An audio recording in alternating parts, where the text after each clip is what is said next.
Good morning, good afternoon, good evening, good whatever time of day it is, wherever you are right now. Thank you for tuning in to the Conversations with Dr. Don show. The show is produced and broadcast from the Portland, Oregon area. And for your first-time viewers, Conversations with Dr. Don is an ongoing series of one-hour standalone talk shows where I interview interesting people, like most of you out there, about who they are as unique, one-of-a-kind individuals and about what we've decided to talk about tonight. And tonight we'll be talking about the coming end of the great American experiment. The coming end of the great American experiment. That says a lot, Dirk Dunning. How are you? It's good to see you, Don. Good to see you. You got to take those dark glasses off. You can't see my hand. I can, but I have to look down a little bit. You're going to tell us a story about those glasses again, aren't you? Oh, a little bit. Yeah, I apologize for the glasses. I actually, oh, wow, can't see, but the lights are way bright. Yeah. Turns out I am extremely sensitive to light, particularly blue light, and especially to flickering light. And so the new LED lights destroy me. These, it turns out, don't flicker, which is great, but they are awfully bright. They're not flickering? Something's flickering in my mind. Well, these actually have no flicker, which is good. And they also are a different blue than the normal lights, which is good. You're pretty accurate because you've said the same thing in previous shows before. And how many times have you been on the show? Oh, you lost count. This is 6? I'm not sure. You're just inviting. I brag to my people when you're coming on the show, and I says, I can't think of what's going on with me, but I'll wait a while and I'll learn something more new. All right, so talking about the coming end of the great American experiment. Let's do a bio segment. I thought you were going to go one. And from the top of your head, just who are you? Just where you came from or whatever. Well, actually, I'll do this a little different than I have before. I am an explorer. An explorer? That's fundamentally what I've learned is through life. I love finding out new things. I love digging into stuff and going places I've never been before, meeting the people there and finding out what's going on here. How does this work? It's just part of where my world is. And it fascinates me that people are not fascinated by that a lot of the time. Yeah. Anyway. And when and where were you born? Ellensburg, Washington in 1955. 55. Why were you born? Why was I born? You always repeat that question back Yes, to me. I know, because it's one that it always strikes me of, I never think of it in those terms. I've begun to think of it in those terms more recently. I think I think part of the reason was that I had certain roles within my family to play, and those were very interesting.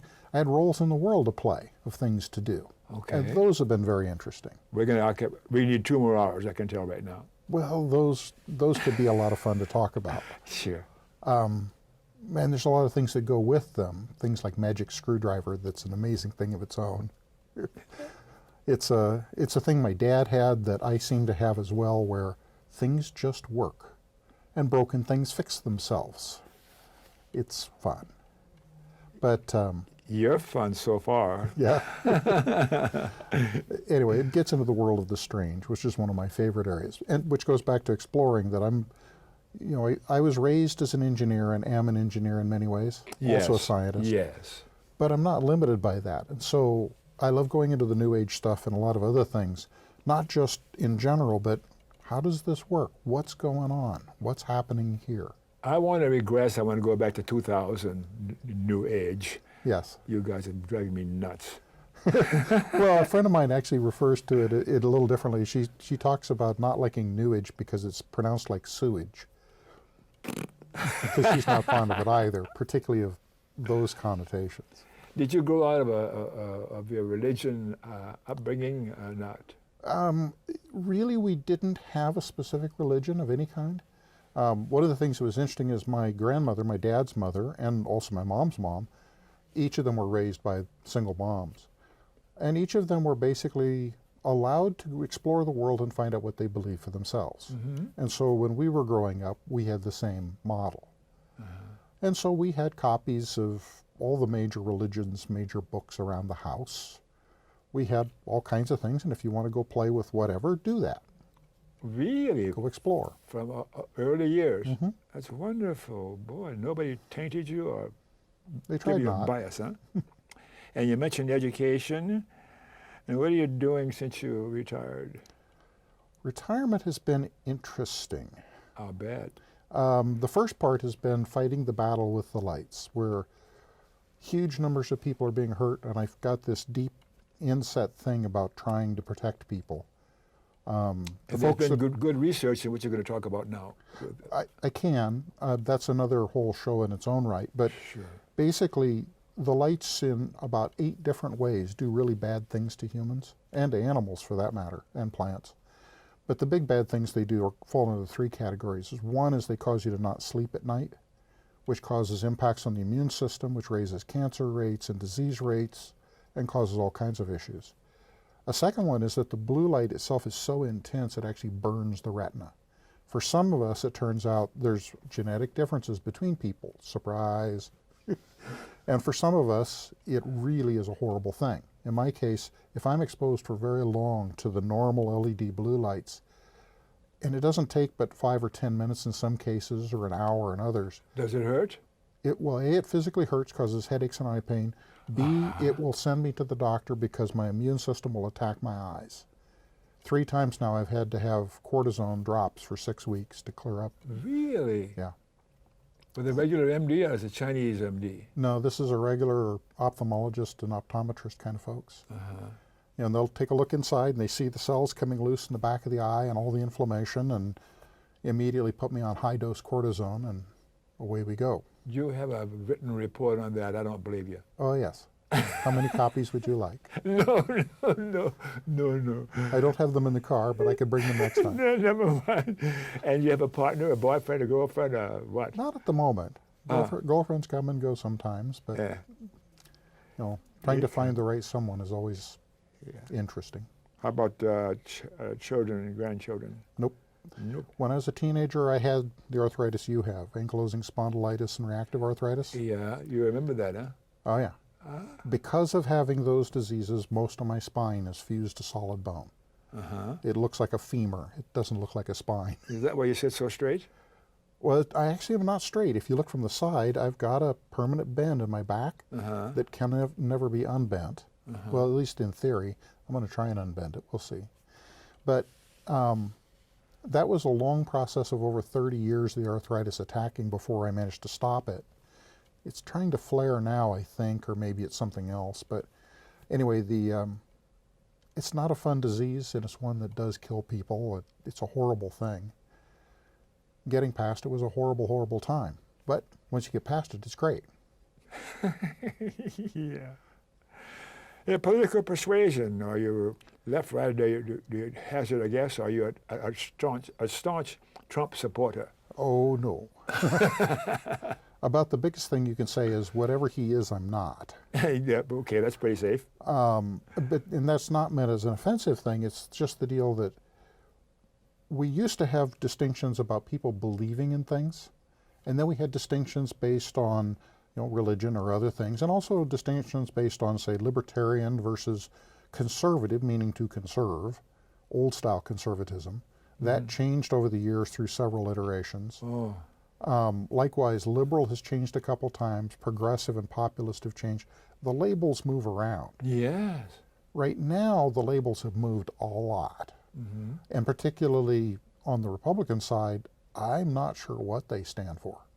Because what they say they stand for in many cases has nothing to do with what they actually do. Never mind the existing terms. What kind of a term would you assign for yourself on the political Of continuum? the groups that exist now, progressive. But that's more because progressive has come to be what I believe, more so than others. When I was younger, I haven't changed that much. And when I was younger, I probably would have been a moderate libertarian, Republican libertarian. That figures. But I haven't changed, but the labels have changed. So I don't know what to call myself.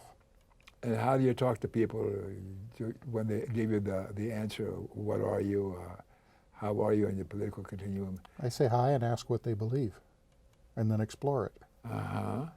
Because a huge part of my life, I spent the last quarter century working for the state. And in the role working for the state, not only did we not have a particular persuasion of any kind, we internalized that of, as we're talking to people, we internally suppress what we believe in ourselves so that we don't bias conversations. We wanted to hear from the public. We want to hear what the public thinks. We want to make a whole out of that and find common ground for everyone. And that, for a lot of state government employees, is what they do. And it may seem odd where people are trying to pin people down and put them in categories, and very much their role is not to be in a category, and it's not that they're not trying to be pinned down, it's they're earnestly trying to fold everything together to figure out how to make society work best. I should have asked that question myself, but it can't come to me. What do you believe, Dirk? You need another 2 hours? No, actually, that one actually comes easier. What it took a long time to get an answer to is the first thing I believe in is love. Really? That's number one. Beyond that, it gets into some interesting areas that go into the esoteric about who are we, where do we come from, what's this all about? And We need 6 hours now. we could. It's like the other night I watched a documentary on Pope Francis. And what I could conclude by the end was I agree with him on almost everything. Matter of fact, I didn't have anything I disagreed with him on. You sure you're not a Catholic? Not a Catholic. Matter of fact, if anything, I'm an atheist. But I'm not an atheist. I don't fit in any category.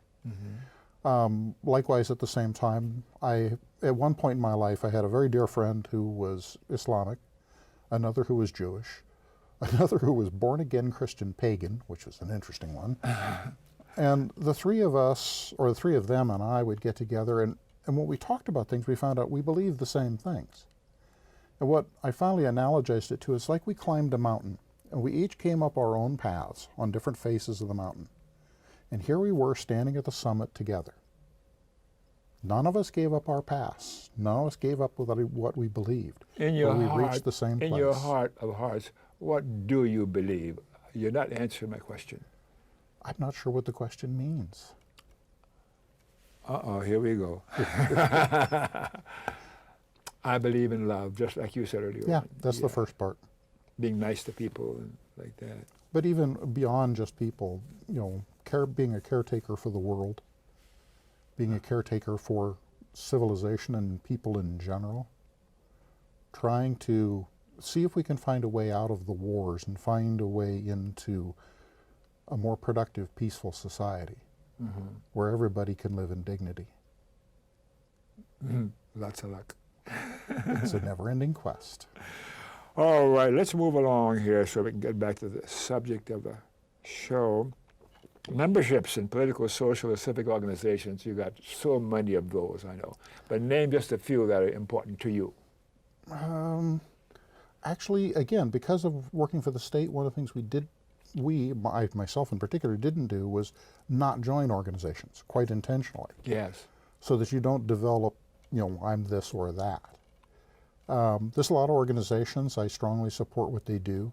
I think some of the ones I like the best are folks like the Doctors Without Borders, or the French version of the same thing. Yeah. There's a lot of folks like Greta Thunberg and the work that she's done, as well as a lot of the other kids that are doing the school strike for climate. There's a lot of organizations doing a lot of good work. I tend to associate with all of those. You're just delightful. You're just a real delight, So, persons from the past are alive today. Let's see if you change your mind on that. Name a few of those people you admire or look up to. Well, number one today of all days is my father. Oh. Today would have been his 89th birthday. Today? Today. Oh, my Happy God. birthday, Dad. Yeah, happy birthday. Yeah, he died 3 years ago. But anyway, Dad was my number one greatest hero. Magnificent man. My mom, too, then, as well. Absolutely wonderful. I've told you some of the folks that that are folks that I really appreciate, Nelson Mandela and Tesla and others. I tend to stay away from people who are alive today. But I did already name one, so I'll name two of them that are alive today that I think are incredible. Don't mention Trump. Greta Thunberg, I know you're going to say she's that. amazing. And Jacinda Ardern, who's the Prime Minister of New Zealand. Another amazing individual, doing great work. And it's not, to pick people from other places. It just happens they've been in the news of late doing some rather interesting things and have been very strong in support of their community and the world. Yes. What is doing good? What does that mean? Working to make things better than they have been, working to find ways that foster peace, working to find ways that foster love, supporting beauty. Are you finding any ways to do those things? Quite often, though, in the day-to-day, it's easy to find ways that things are not right. One of the problems that we have in the world is that the world is the world that is, but we have a tendency with our news media, not picking on media particularly, but the way that we work, we're bringing in information from all over the world to us. But the information that comes to us is the bad things. There's lots of great things that are happening, but only the bad things come to us. As human beings, one of the things we focus on is anything we see, hear, or touch happens as important to us here in our local environment. And so you can get things like a story coming out of some part of the world where some young girl has been raped by a gang of whatever, and suddenly people here will be all concerned about protecting their kids. Nothing happened here. It happened thousands of miles away. Yet we think, the way our mind works, we think it's here. Likewise with the negative news, and unfortunately it doesn't work to have all the positive news. That isn't a model that works. But having the negative news and not understanding that as consumers, we have a tendency to think there only is negative. Yes. And we tend to internalize that. And so it tends to take us into a place that's bad. Where do you go to get other objective news? Actually, I go places you wouldn't want to go.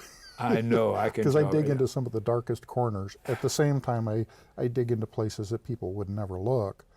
And the biggest thing is to, get out and talk to your neighbors, talk to friends, go down the block and find out what's going on. Find out what organizations are doing that you've never heard of before. How do you converse with fellow human beings wearing those dark glasses? Out of the world, I don't have to wear these unless it's nighttime. Then I've got to wear the blue blocking ones. During the day, I'm fine. Okay. Let's take a little break here, and then we'll come back and talk about the Sounds good.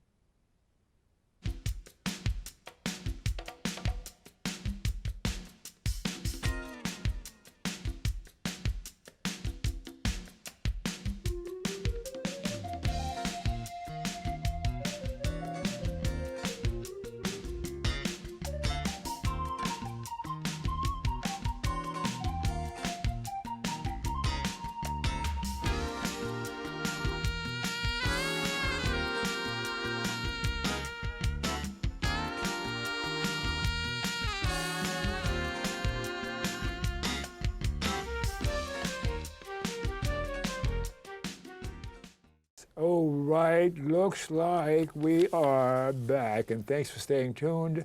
And for you viewers who missed the opening of the show, Conversations with Dr. Don is an ongoing series of 1-hour standalone talk shows where I interview interesting people like most of you out there about who they are as unique, one-of-a-kind individuals, and you are certainly unique, and about what we've decided to talk about tonight. Tonight we're talking about the coming of the end of the great American experiment. And I hope we get to that. Huh?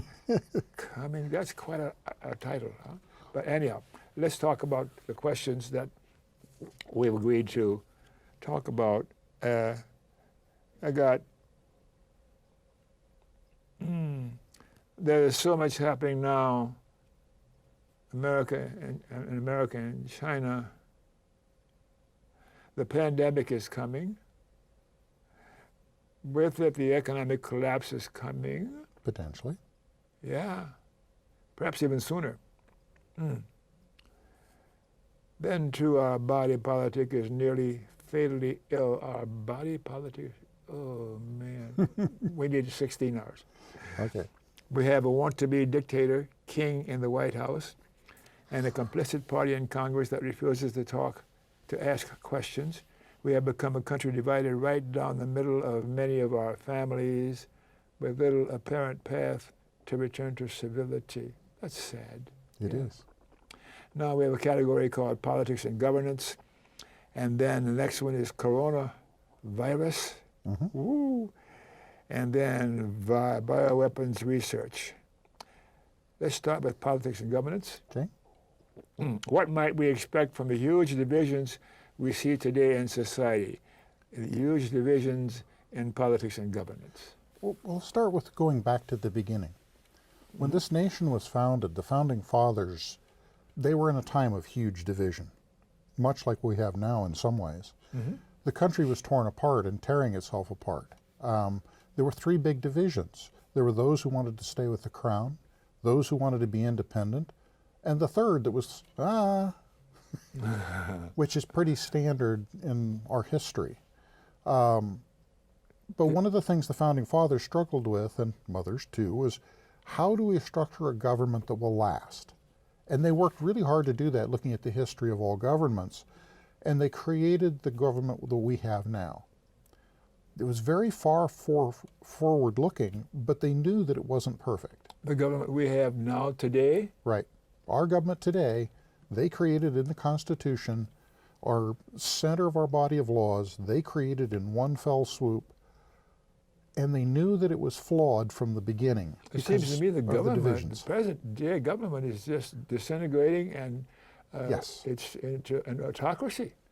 Well, this was the problem they talked about at the beginning. Okay. And so one of the things that they said very clearly was, we've given you a republic if you can keep it. They expected that the divisions that were there inherent in the body politic would in time tear the government apart, tear the people apart. The divisions, huh? The divisions would have ultimately end the country. They're profound now. Right. They didn't, at the time in the beginning, they thought maybe they might get 20 years. They were not strongly confident they would last several hundred years. Really? To last this long is a tribute to them. But where are we today? So one of the things they feared greatly is that you might have someone in office who would try to exercise the powers of a king. And a lot of their efforts were styled against having a power of a king, styled in the fashion of a president, more like the Speaker of House, more like a leader of a body, not someone who is the ultimate be-all, end-all authority. And yet what we have today is someone who very much headed those ways, and then when he was called on it and brought before the Congress, the Republicans in the Senate basically gave up their duty, refused to be impressed by any of it, considered it to be just political, and disregarded everything. Following that now, we have Mr. Trump going crazy, doing all kinds of things that are very imperial in character. And he's not yet reached the point where the nation has come apart. We've gotten awfully close. We've never been this close in our history. Yes. And if we go back and we look at the people, his followers in particular, not that there are evil people, though I have great disagreements with many, I also have friends who are among his followers.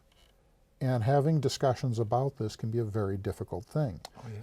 The feeling within the Trump supporting world is that, well, they've been out of power for a long time and they've been horribly abused and now it's their turn. It's very much a view of the world of the red team and the blue team, the skins and the shirts, and entitlement of whoever's in charge gets whatever they want. This was something the Founding Fathers fought really hard to try to avoid. Is there something inherent in the human species to have them behave this way? I think there is. Humans, my assessment in the last decade or so, we are inherently tribal. We fight for those that are closest to us and our group, and we identify with our group to the point that if something or someone is in our group, whatever they did is right, whether it's right or wrong, that the group identity is more important than the ideology. And what we see today is we see that very much coming out, where things that it used to be that parties particularly said they believed, have nothing to do with how they act. And that's not just true on the right, it's also true in some cases on the left, and in other cases in other directions. But it's a terrible thing because at its very basis, it's tearing families apart, where people are to the point they cannot talk to each other, which is a terrible thing. Do you believe in reincarnation? Of sort. We've talked about this before. I know, because you lead me that direction, and I'm wondering if you come back, what would you come back as? I have chosen not to come back. I've had enough. You're going to hang it up, huh?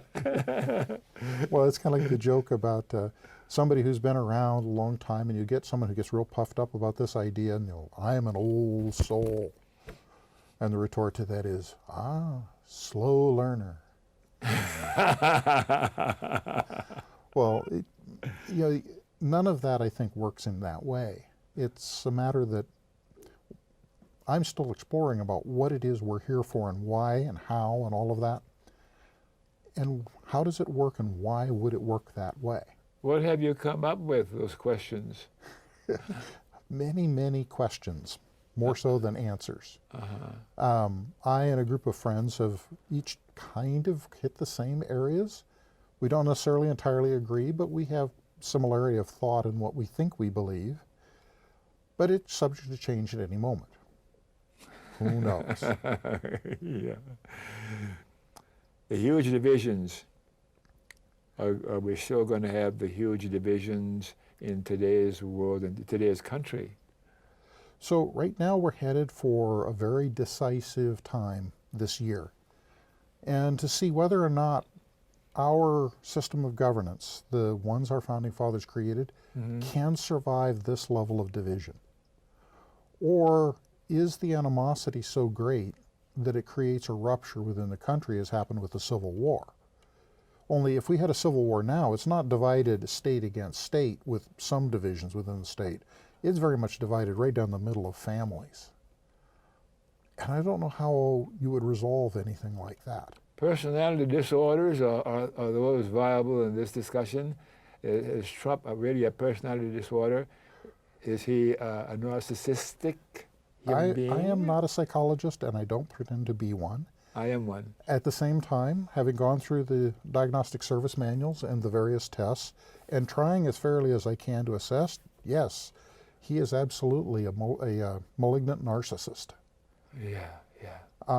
I think that's without question. He also tests as a sociopath. That doesn't necessarily mean certain things. It definitely means some things. But when you rate him on the standard scale that the sociologists use, the only reason he's not classified that in the United States is we have a different scoring break than the British do. Under the British system, he clearly classifies as that. Yeah. But what's amazing is what proportion of the population actually tests as sociopathic. I forgot the question I wanted to ask you in the first part of the show. Sorry. What job title did you have when you worked for the government? So originally my job was a communications job. Communications. It was Hanford Technical Specialist, I think. Or Hanford again. Oh, right. We revisited that a number of times. So what happened over the years is I ultimately expanded my job and changed it and created the need for 2 more people like me. So then there were 3 of us in a group of 6 where we were the core technical people. It wasn't about beliefs or anything, it's about how do we make sure that things are cleaned up and clean up in ways that protect the citizens and rights and interests of Oregonians and the people of the Northwest. Have you succeeded? We made it a long way. We far outdid our meager size. We gave everybody a run for their money, and I know particularly I did some things that we had to work behind the scenes, because if you're out front it doesn't work. People develop resistance.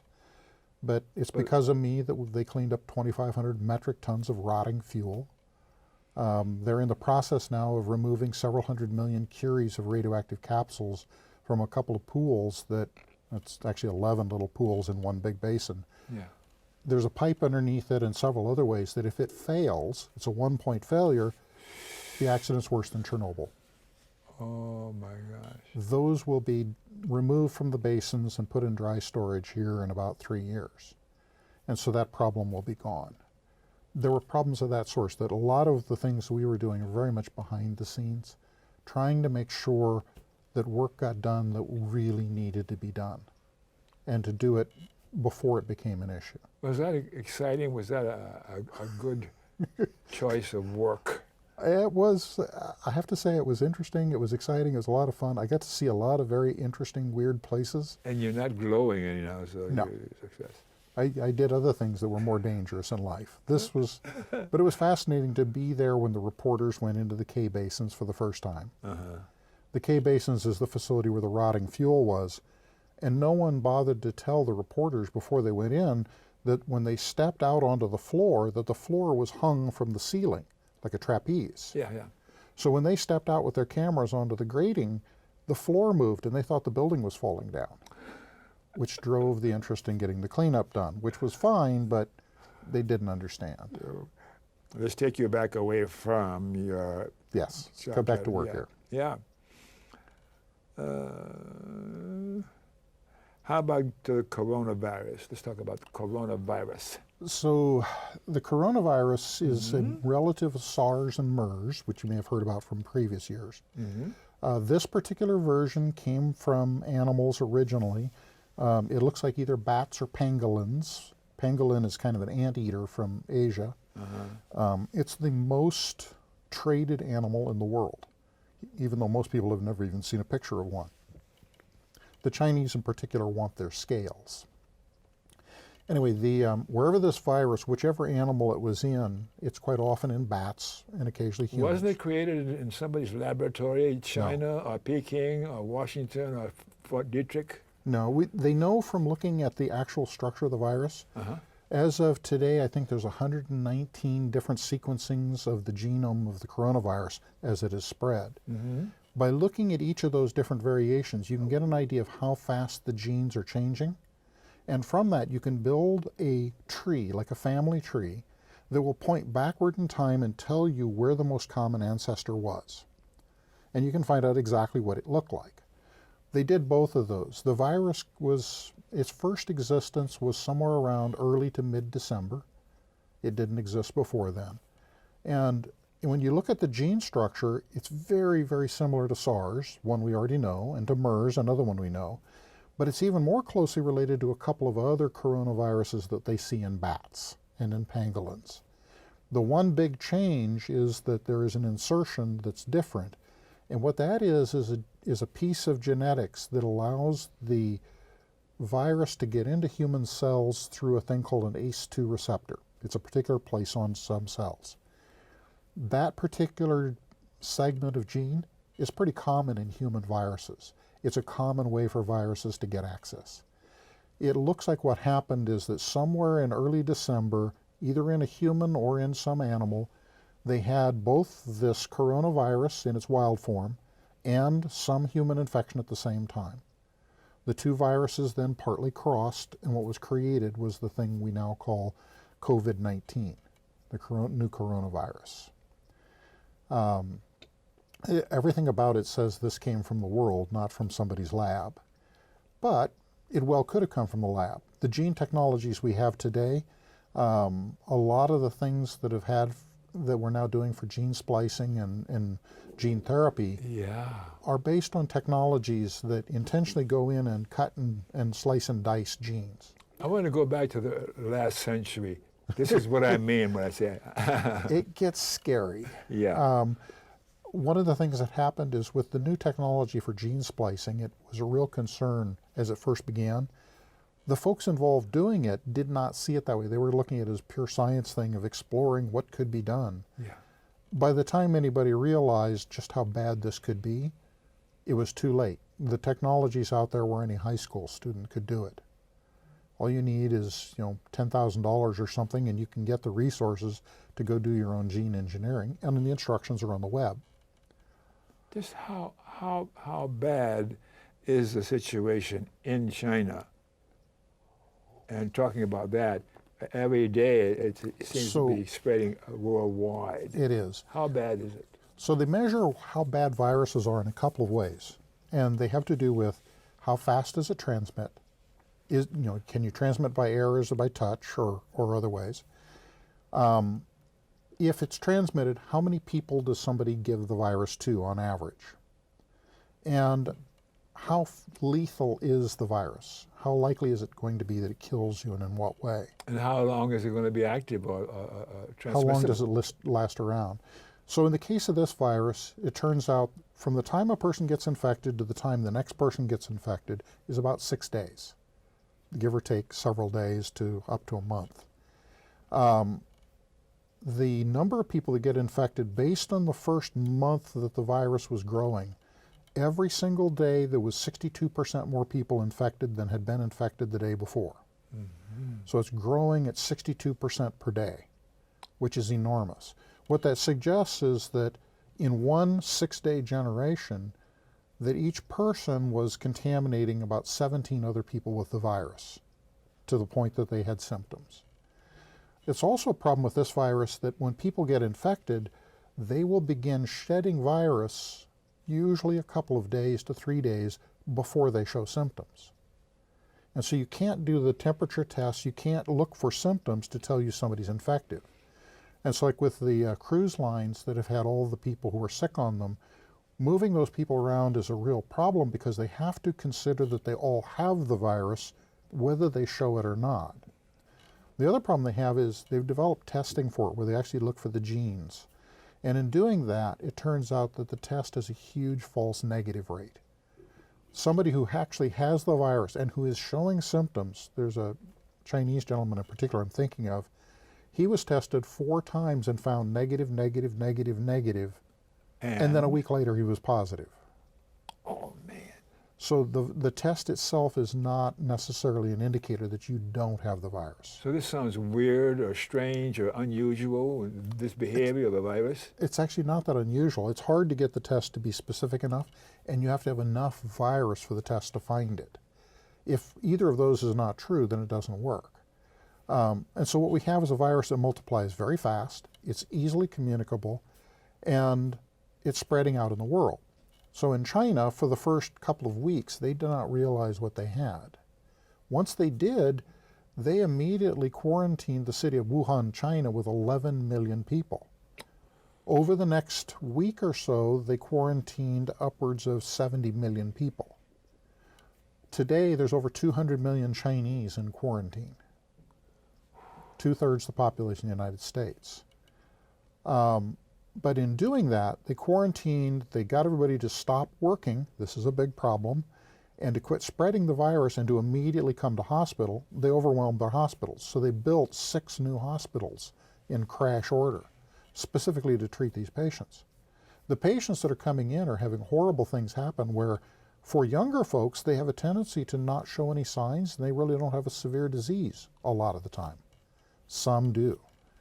For older folks, they tend to have a very bad disease. For folks that are over 65 years old, there's a high fatality rate. That's me. But you mentioned a few minutes ago that I'm pretty dangerous. You and I are both in a susceptible age group.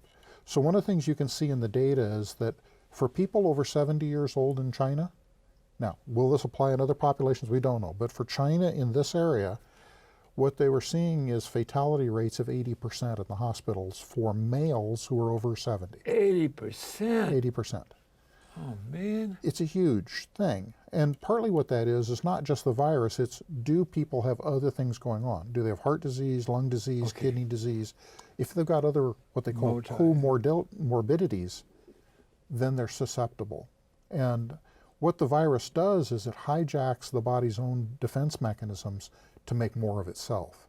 And so in doing that, it creates what's called a cytokine storm.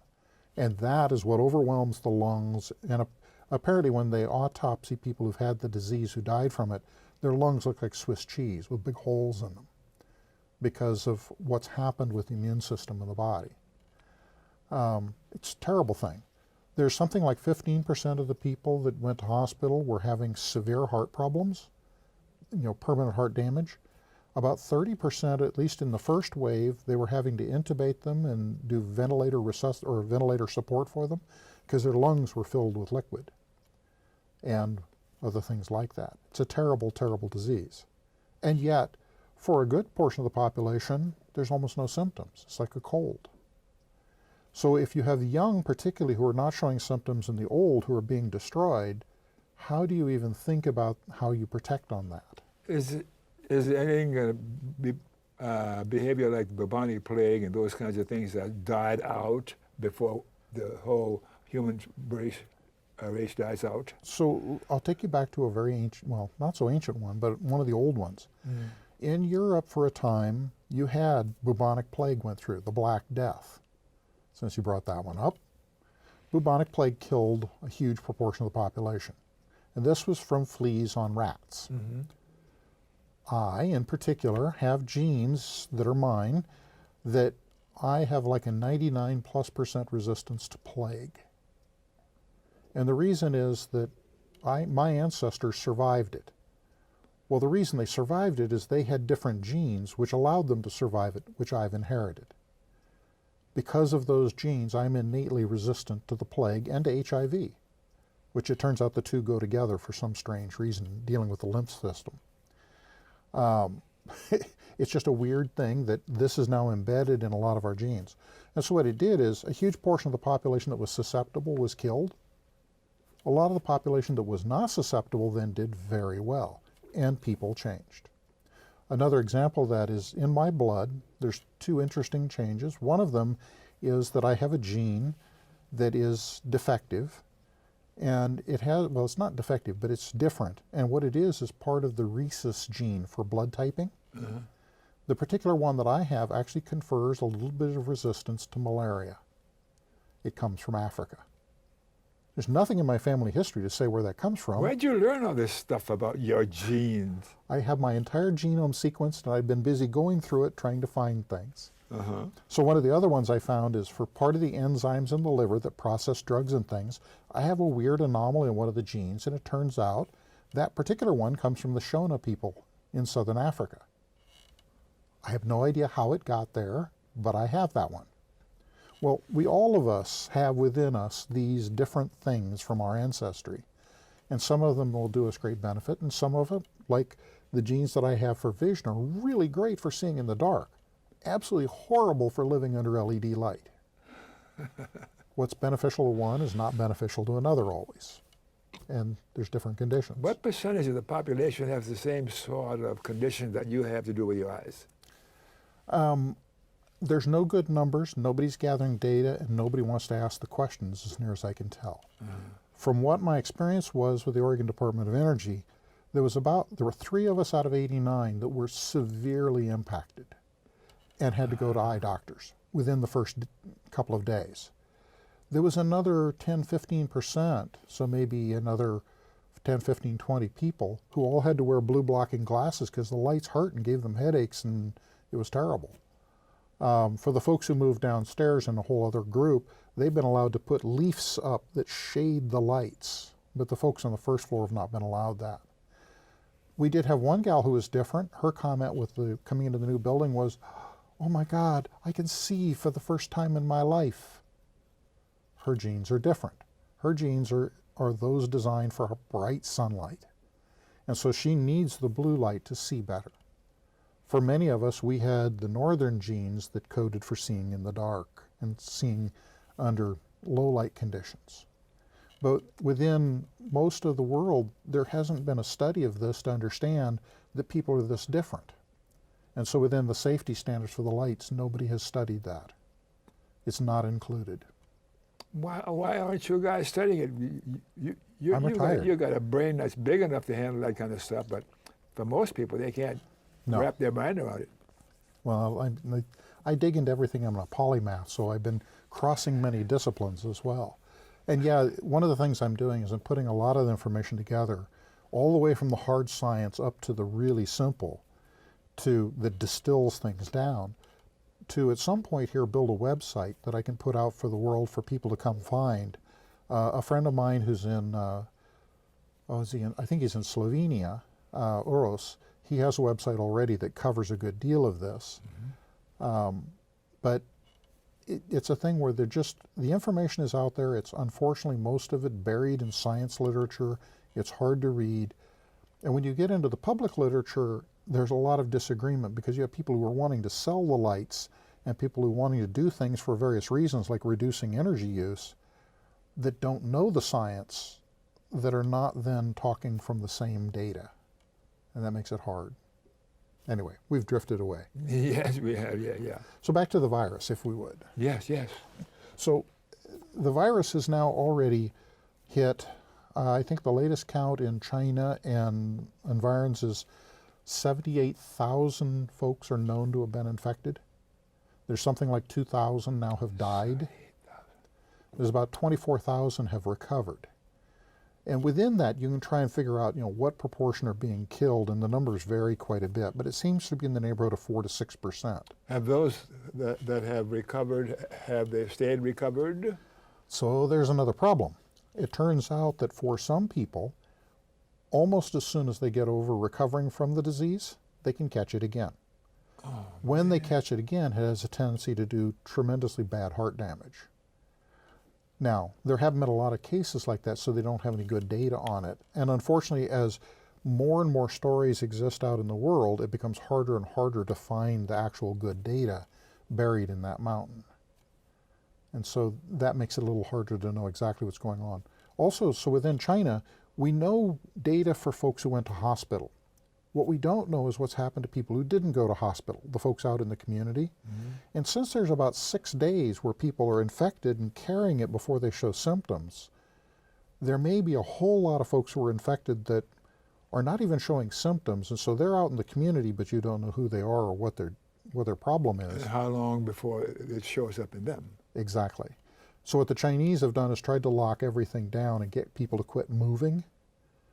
Don't be sharing germs. And in doing that, they seem to have been successful, that they seem to have begun to turn the corner on the infection. How about other countries? So this is the problem. The time that this all started was at Chinese New Year's, which is the largest mass migration of people on Earth. As that was happening, people moved all over China, but also outside of China. And so what you had is people who were infected and didn't know it, going to other countries. And so there are cases in countries all over the world. And people have been watching that very closely. For folks who came from China that turned out were infected, they've pretty much been quarantined wherever they ended up, most of them under self-quarantine, but some under forced quarantine. However, there have been the cases like the cruise ship, that's another big group. And worse, there have been some cases where they didn't know that it had happened. And so what we've seen is in South Korea, Singapore, Iran, Italy, and I'm missing one, Japan.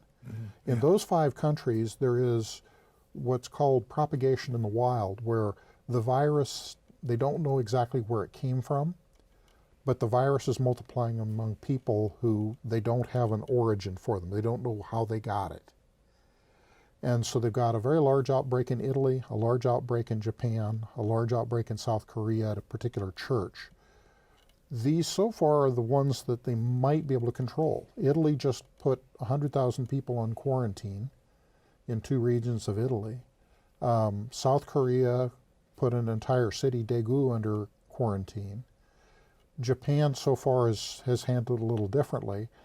And Iran seems to be one of the worst cases, that there's varying reports there may have been up to 50 people have already died of it. And it's in at least 5 cities in Iran. How about the data on people who are older like us? The only data that's good for that is in China itself. And one of the things that they do know is that there's this particular gene, the ACE2 gene, which is involved in a lot of things. It's a receptor on the cells.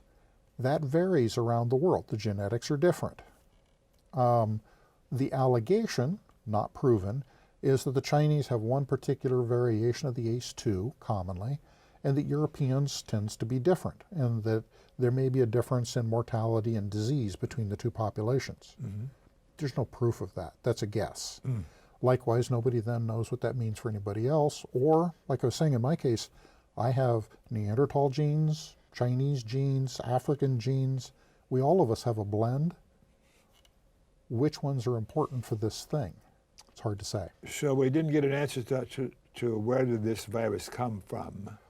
Odds are very, very high that it's a specific person or animal, and that it's a wild type mutation.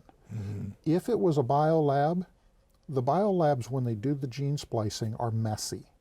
They tend to leave other damage in the genome. That would show up. We don't see that in this virus. What can we do as individuals? Okay. So this is the one place that hopefully they've learned a lot with China. The Chinese have done some amazing things in terms of doing a huge number of research initiatives of what works and what doesn't. They found within Chinese medicine one herb combination that seems to be pretty effective for people with mild disease at clearing the disease. Herbs. Herbs. It happens, it's common ones. It's honeysuckle, Lonicera. It slips my mind at the moment. Anyway, there's two common flowering plants that people have in their yard, and then one that's called Scutellaria. That's a third one it's a small ground plant. Those three, when they take them together, there's components within them that are antiviral. And it turns out it seems to be effective at taking care of the virus for folks who have mild disease, not severe disease. But then they also know that there's some HIV drugs that work on particular virus aspects and proteases, and another flu drug that when the three of those are given together, they can knock out the virus. And then there's a couple of experimental ones they're working on. They're trying like crazy to develop a vaccine, but typically it takes 18 months to develop a vaccine. And we've been trying for decades to create one for the flu, or for common cold, and not succeeded yet. So you're suggesting that the coronavirus was not created in somebody's lab? No. But what you can do is, the big thing is be very aware of what's happening in the world. Not be afraid of it, be aware of it. If it was to come to a community near you, number one, do all the normal things of hand washing, stop shaking hands, don't transmit things. Wear gloves, wear high efficiency masks. Those are not guaranteed. They will help. Sterilize surfaces, but just do standard contact things that you would do for infection control if you were going into a hospital. Those things will help a lot. They're not perfect. Beyond that are things where you start to do things that begin to have other impacts. So one of the big impacts right now, the Chinese essentially shut down their economy for a month. Because they did that, the shipping container coming over on ships, all of those have now arrived at their destination ports and are being unloaded. The Chinese are not accepting shipments, and so the shipping lanes, the ships are not moving. That's incredible. Which is the reason beginning last week the stock market began to start to react. Goldman Sachs put out, I think it was Goldman Sachs, put out a report they expected a 3,000 point drop in the market. And Monday we have a 1,000 point drop. This is not going to be the end. There's going to be more, because what happened is China now is not just a marketplace we sell to. They produce a lot of very important goods in the world, particularly the ingredients and parts that go into other things. We're a very interconnected world. And so what's happening now is that a lot of the supply chains have been broken. And that then affects everybody. The coming of the end of the great American experiment? Boy, we've gone a long ways here. The great American experiment, what is that? Having America be something different for the first time? So America was intended to be a grand experiment in democracy. Okay. And it worked. And it spread to a lot of nations in the world. And it's been a great success. The potential end of it comes in a bunch of different ways. One way is if we politically fall apart, which we are very close to. Another is if we end up changing dramatically in some way and becoming a monarchy or something akin to it, which we're close to. Another would be through financial collapse, where all of the systems of our system break down, and essentially we splinter apart because of that. The virus can drive us there. Likewise, having a huge viral infection is something we haven't seen in a century, not since the Spanish flu. Actually, no, since the Spanish flu, 1920s, it was the, I think it was plague. Anyway, I forget what the 20s were. Basically, about every century we have one of these. We got to bump wrap fists because we don't shake hands anymore. But it's been delightful. Just so Indeed. enjoyable. It's always fun. Yeah.